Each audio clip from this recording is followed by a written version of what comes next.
Nuclear. Energy. Nuclear. Energy. Uranium. Plutonium. Боевой ракетный комплекс шахтного базирования с ракетой РС-20 по натовской классификации «Сатана». Производим путь. Даю отсчет. 5, 4, 3, 2, 1. Пуск. СС-18 конструкции Михаила Янгеля и Владимира Улкина, которую на Западе прозвали «Сатана». Ракета имела разделяющуюся головную часть с 10 ядерными блоками. Каждый из них наводился на цель с точностью 400 метров. Полетные задания закладывались в память компьютера, поэтому время приведения «Сатаны» в полную боевую готовность составило всего 30 секунд. Для предстартовой калибровки командных приборов боевым расчетам уже не нужно было вручную подключать наземное оборудование.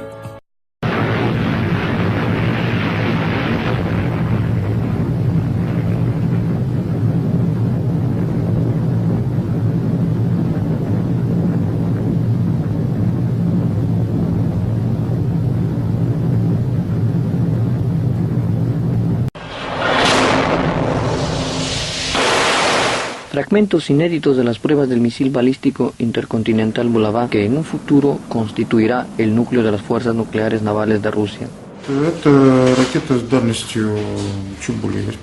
Este misil tiene alcance de más de 8.000 kilómetros y puede portar cabezas nucleares hipersónicas independientes, capaces de modificar la trayectoria del vuelo, lo que permite burlar los sistemas de defensa antimisiles. Se prevé que el misil portará 10 cabezas nucleares. El Bulava, diseñado en el Instituto de Termotecnia de Moscú, es capaz de vulnerar cualquier escudo antimisil blanco. Los últimos 2 lanzamientos fueron exitosos. Tras pasar todas las pruebas previstas, estos misiles se instalarán en submarinos nucleares de última generación. Rusia construirá 8 submarinos de esta clase y cada uno portará 16 misiles Bulava.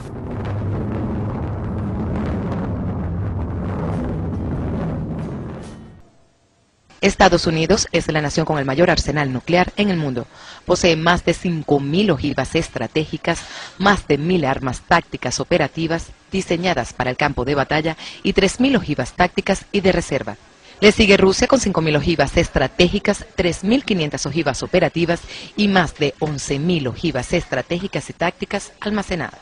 Muy por debajo se ubica China con 300 ojivas estratégicas y 120 tácticas. Francia, también con 300 ojivas estratégicas, Reino Unido, 200 ojivas estratégicas, India, entre 75 y 115 ojivas, Pakistán, entre 65 y 90 ojivas estratégicas, y Corea del Norte, que posee entre 1 y 10 ojivas nucleares. Además, existen amplias sospechas de que Israel posee un arsenal de 200 ojivas nucleares, aunque nunca haya sido confirmado ni desmentido por el propio país.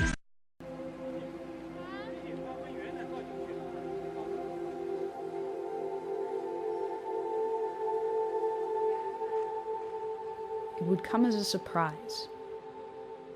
The secure communication system transmitting to the Ohio-class U.S. submarine fleet would be the first to receive the command. Patrolling both the Atlantic and Pacific Oceans, they are undetected.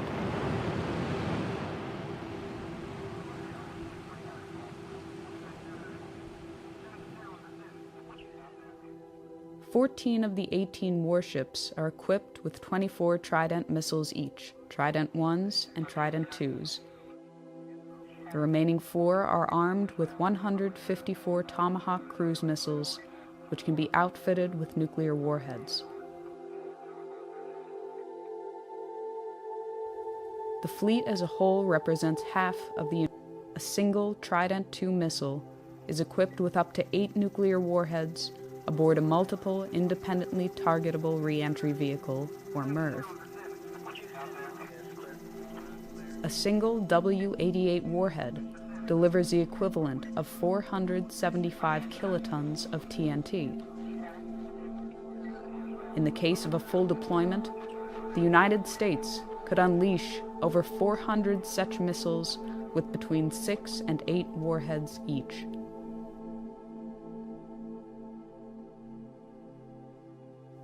From the time of launch, it can take less than 10 minutes for an SLBM to reach its target, or as little as 5 minutes if it is flown on a depressed trajectory. This allows a very short margin for reaction.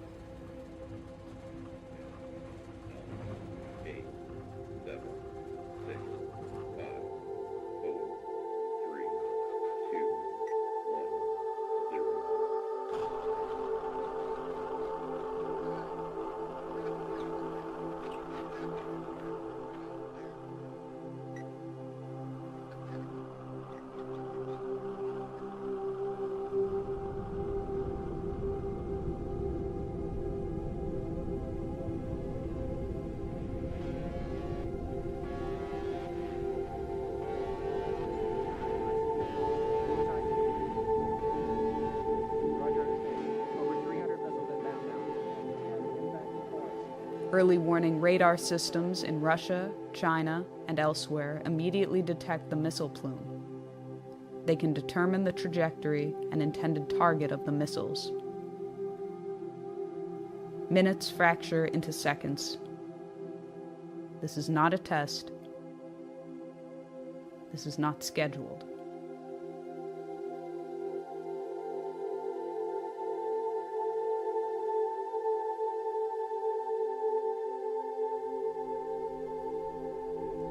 Russian nuclear command and control systems, carried over from the Soviet era, leave little time to opt out or delay a full-fledged response.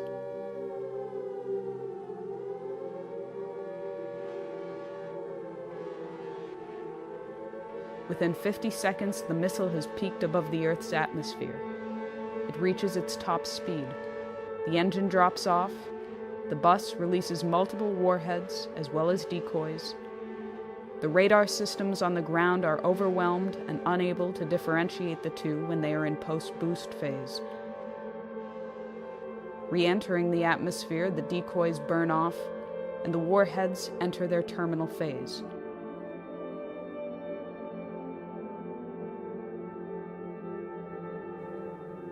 It will be less than 180 seconds before they touch down.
That goes off in full in the first shot.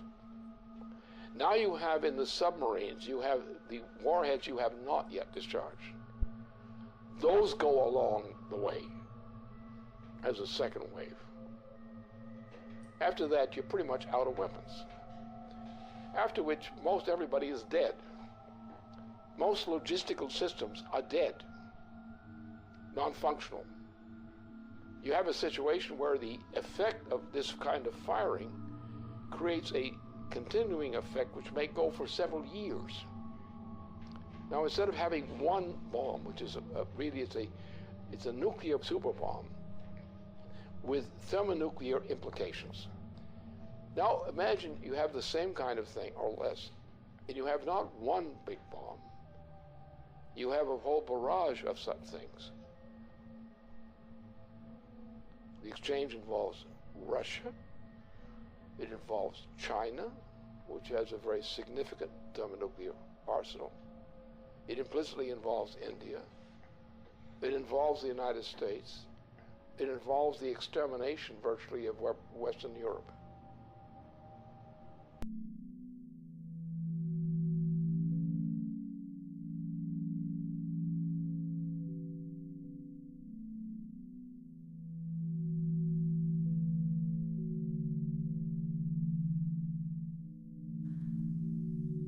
The current world population is 7 billion persons.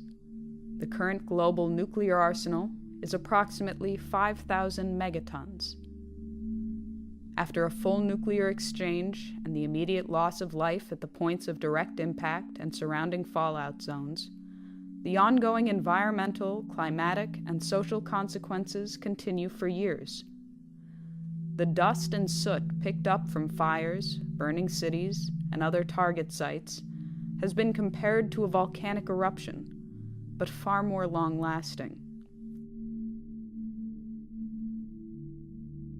A regional nuclear conflict, employing only 0.3% of the global nuclear arsenal, would potentially result in 1 to 5 million metric tons of black carbon that would be spewed into the Earth's atmosphere.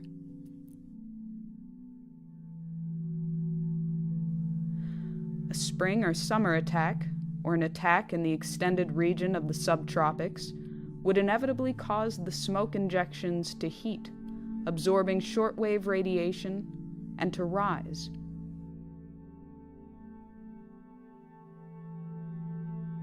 Within a week, what is not washed out immediately in black rain has risen through the troposphere and into the upper stratosphere, where it will remain for many years.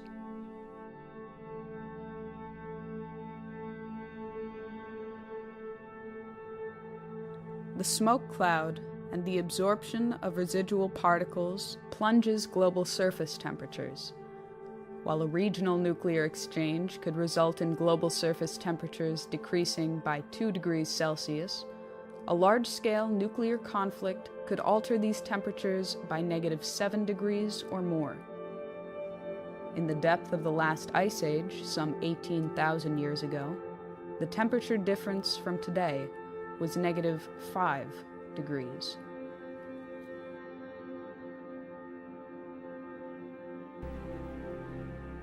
Famine for billions of people far from the target zones would be the result of a -2 degree change. Growing seasons would be shortened by nearly 3 weeks, wiping out crops. A change in 5 degrees would sufficiently ruin Canadian agriculture entirely. If world grain reserves were not destroyed in the initial exchange, reserves would last for 71 days, with little, if any, means of transportation.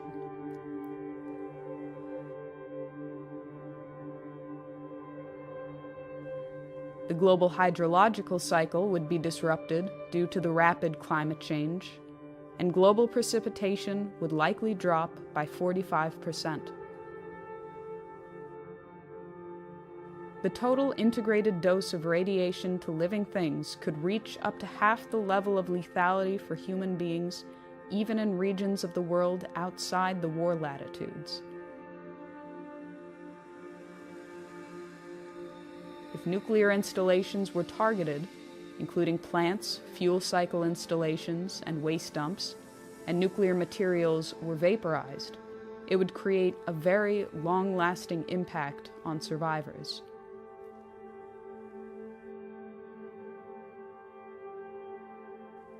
These are only the projected consequences, but it has been said that the effects of a nuclear war that cannot be calculated are just as important as those for which estimates exist. Both, however, are subject to very large uncertainties. These estimated consequences have, so far, survived the scrutiny of scientists in the East and West for the past 30 years.